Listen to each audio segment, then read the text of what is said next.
Welcome to the Colorado Tax Relief Channel presented by Cash Tracks Financial. I'm Marcelino Dodge, an enrolled agent. Please subscribe to this channel to learn more about how you can get relief on your taxes and be able to go to bed each night with peace of mind. Today, I'm going to discuss about why your income tax return may be examined by the IRS.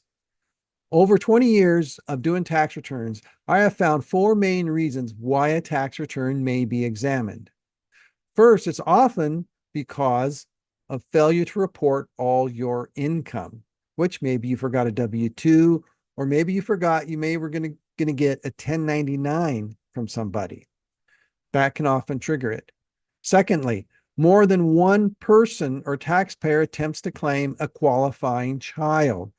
And this can often happen in divorce situations, or various types of things can happen, but that can also trigger an examination.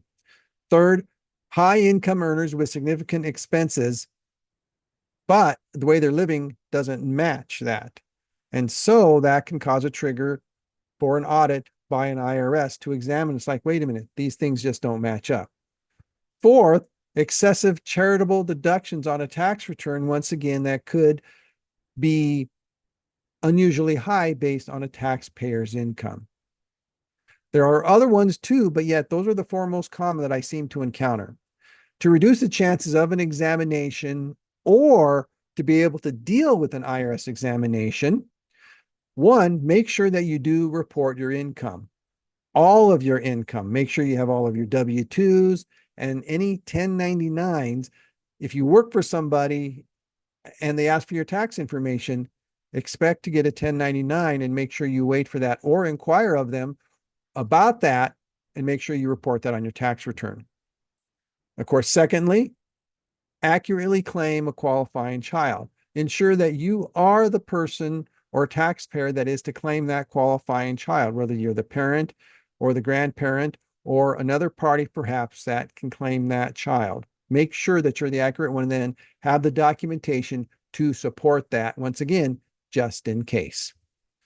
Thirdly, accurately report all income and expenses as a small business person so that, once again, if something does happen, you say, oh, yep, I got this, that backs up this number, this, that backs up this number, just in case, because we never know, but we want to make sure that we accurately report it up front, which thus reduces that chance of being examined or audited by the IRS.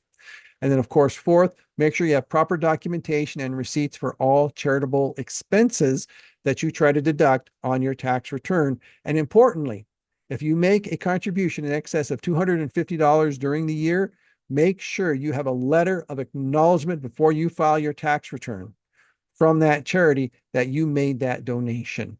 That will be absolutely essential just in case you get audited. Keep in mind, the IRS examines tax returns for discrepancies. They want to make sure that your tax return is accurate and they want to prevent fraud. So if they do happen to pick yours for examination, it can also just be a random selection. I've seen that happen over the years with people who have filed the same for years, but all of a sudden they get this notice from the IRS saying they're being examined. It does happen. So just be cautious and be aware of that and just have your documents all ready to go. But if you understand these few items that I've mentioned here, you can file the most accurate tax return that you can and thus reduce the chances of being examined or audited by the IRS.